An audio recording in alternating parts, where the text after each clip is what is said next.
Spot check is a CLI tool that's going to allow you for you to say, I want to look for the following things or run the following things on a set of hosts. And that can be very, very customizable. So spot check help.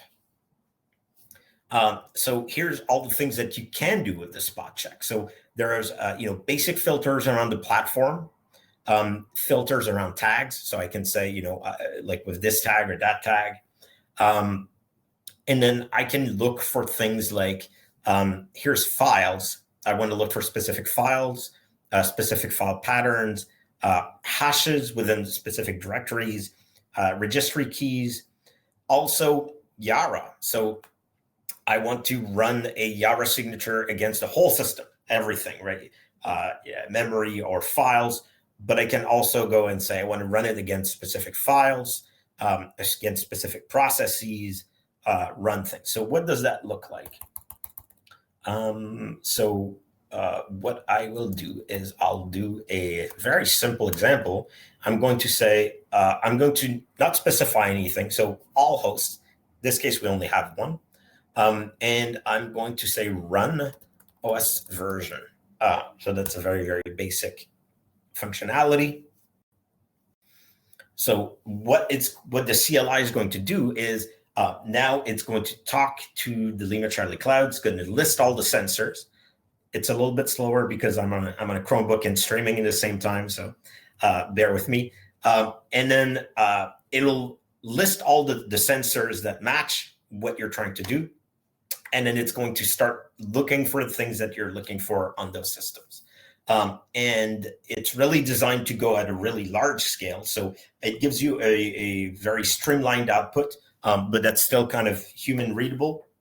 So it's telling you here, hey, I'm starting to look at a new machine. In this case, it's saying like, hey, whatever you were looking for matched. In this case, we weren't so much looking for something as I wanted to get the version, like the OS version of that box. And it gave me like the content. So that's the response from it. And then the dot at the end is telling me, hey, I'm done doing all the checks against that box. And like, whatever was to find was found. If some of the endpoints are, the sensors are offline, which happens sometimes in a company, you don't want to be like trying to run that CLI all the time and like, waiting for boxes to come online. So the spot check will keep running until it actually detects that sensor is online.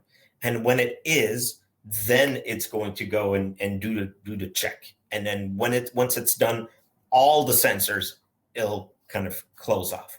So that's a really, it's a really useful way to say like, hey, I'm coming in to this thing.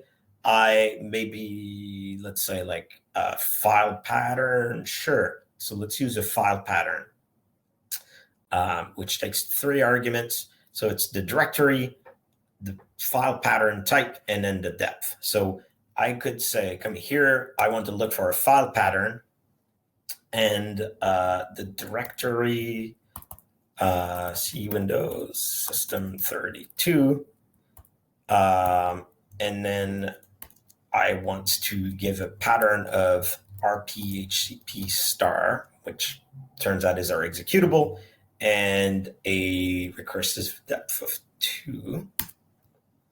So I could run this. I honestly don't know if there's a whole lot to list in those boxes. No, really quick. Good. So here you go. So it ran against one box, but it gives you an idea that if I had 100 boxes, I could run that. By default, it'll go one by one. If you have 5,000 boxes, you can actually go and say, I want you to look on 100 boxes at the same time and to start, doing all this in parallel in querying